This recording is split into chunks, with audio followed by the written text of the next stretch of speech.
Hey guys, we're back here in the bee yard again. I'm gonna look a second time at that queen right hive that's underneath the laying worker hive. When we checked it, we didn't see a queen. No, we couldn't find her anywhere. So I'm thinking that they killed her, but there's still eggs in there. So I've got this idea, maybe we'll take this working laying hive and we'll take it out there about 30 yards, 40 yards. We'll shake them, and then what I'll do is I'll just disassemble their hive and they'll come back to no home. So they're gonna have to figure out how to find a home. And I'm thinking that they're gonna try to get back in the queen right home and in the other homes. And so what I'll do, just in case there's fights breaking out, I'm gonna put an entry reducer on this bottom one here, an entry reducer for the next day, and so that way they can defend their hive and they can let in who they want to let in. And so if you want to live in, so my thinking is if they want to move in the hive down below, they're gonna have to be on their good behavior to get past the guards. And the idea of this is, if they did kill the queen down below, I want them to make an emergency cell, which is make an emergency queen, while they still have eggs. They can still do this while they have eggs, and they'll hurry and make an emergency queen. And this top hive here is just too many laying workers. There's probably, who knows, 15, 20 laying workers, and there shouldn't be any at all. None at all. No, that's not good. And so we've got to get rid of them. It's just a problem. It's a problem child. So I've seen this, where they shake it out, but I've heard it doesn't work. So what we're going to do also with the frames is freeze out the brood. Yeah. And then put the frames back. We'll freeze them for a day or two, and we'll put the frames in there, and they'll clean them up, and we'll see what happens. So, yep, I think they. And Taylor did tell me down in the comment below on the last one that I did a couple of things wrong, so it's probably my fault. And I should have had this. He's saying I should have had this entryway. See how they have entrance down here, and I have entrance here. This one should have been turned around, so it's opposite direction. That, and so maybe I should have done that. I think too many of these guys got confused, went down here. And then also, I don't think this hive's strong enough down below to defend off up here. This hive's a stronger hive, and I think they overtook this hive and killed the queen. So I think we're queenless, but we'll look for sure again. This will be the second time. We'll look for sure. I brought a bucket this time to sit on because I was getting tired standing, because I really want to make sure there's no queen. And before I do this, so I'm going to wreck the top hive, shake it, get rid of it, put an entry reducer, and see what happens from there. And hopefully, that's one thing. It's trial and error, and trying to do something different. So hopefully this works. Let's see. Okay, so making sure the queen excluder here, making sure she's not on there for sure. I have to go through this with like a fine. What do they call it? Fine tooth comb? Yeah. Okay, no queen there. Now we'll just go through all the frames. That's going to take a while, so I'll get back to you guys in a minute.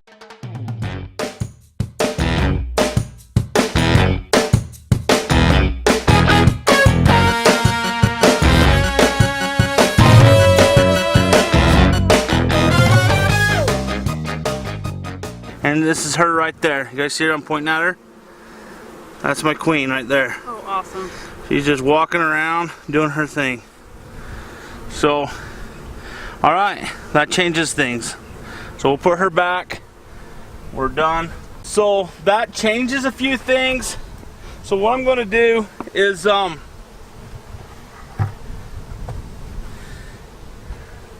think I want to freeze some of the brood frame. These poor guys have taken a beating from me today. I need a frame holder. They make a thing that holds on the side of this. They can hang it. Yeah. I ought to get one of them. Okay, let me put this together, guys, and I'll explain my plan to you. Okay, so I've got an idea to kind of speed this process up. And what I'm going to do is I'm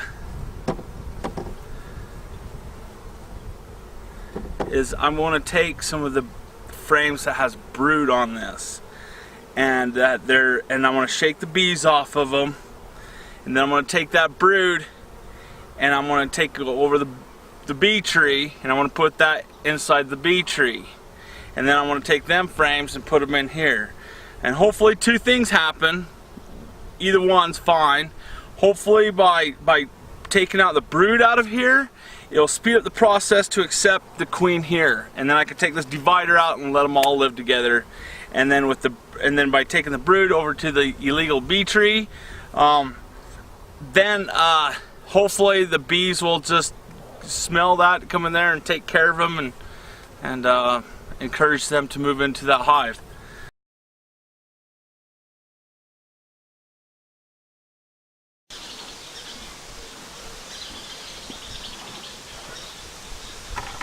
Okay, they haven't moved up here in the top hive yet, but they're still using it as an entrance to the tree. Well, I'm going to steal a few frames, and I'm going to replace it with brood. So we will take this frame, this frame,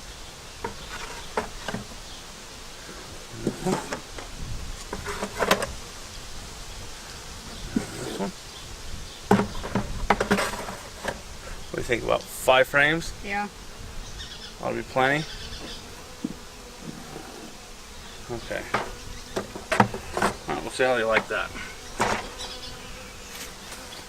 They're getting mad. They are getting mad, aren't they? You guys getting pissy on me?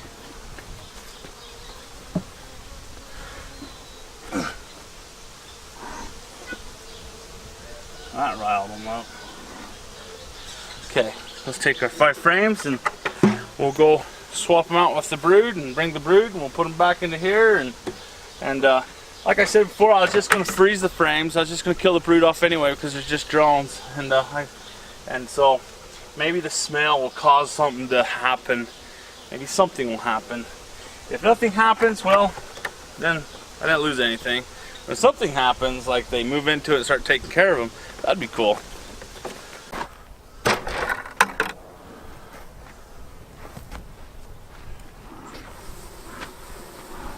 These guys are probably getting sick of me. Okay, look real close here. See, that's a drone bee. See how it's bigger than these other bees? This bee right there. This guy right here. That's a drone bee. This is the bee that I put in my mouth. And a drone bee, they have a short fat butt right here, and they have really big eyes. That's different from all the other bees. A lot of people mistake the drone for a queen. The queen is got a longer butt, and but big too. I mean, the queen's bigger than the rest of the bees, but the drones are bigger than the rest of the bees too. But drones are harmless. My kids always tell me, "Dad, can you bring us back a drone from the hive?" And sometimes I do. We play with them. They're a lot of fun, but they have absolutely no stinger whatsoever. They're a completely harmless bee. Fun to play with. And actually, for a tip for new beekeepers, it's good practice to learn how to pick up a drone bee and pretend like it's a queen. And so if you ever get to where you want to mark your queen, and right there is where you'd mark a queen, you've learned how with the drone to mark it. So that way you've gotten really good at handling ow, crap! Just kidding. It's not, I was joking. It's a drone. So that way it gives you practice of handling the queen. So, see, perfectly fine. That's what that trick was. It was not black magic or anything like that. It was just knowing what bee I put in my mouth before I put it in my mouth. So you young kids at home, don't do what I do. Or else you might get a swollen tongue, because you got to know your bees.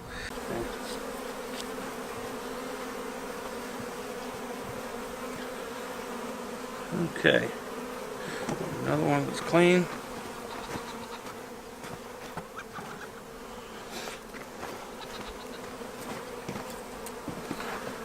think that's the worst ones that we had, was them. That's probably good for now anyway. You don't want to take, there's too much food on there. So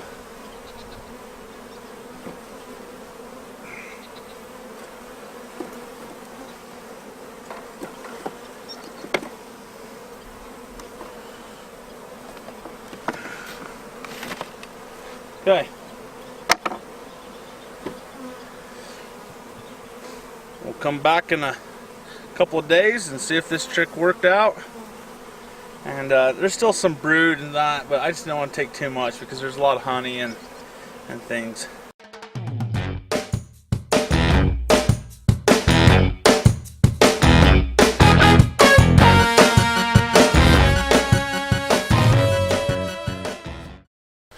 Okay. And they get lots of honey.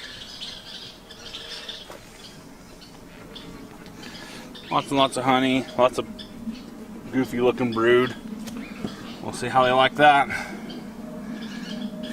This hole right here is where I've been eating. I ate that much of their honey. Just thought I'd point that out. Thought you guys might want to know that.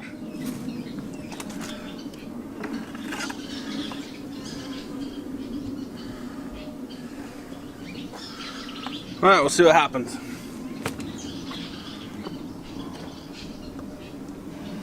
Look on me. Probably that honey. Oops, didn't mean to fling them off so hard.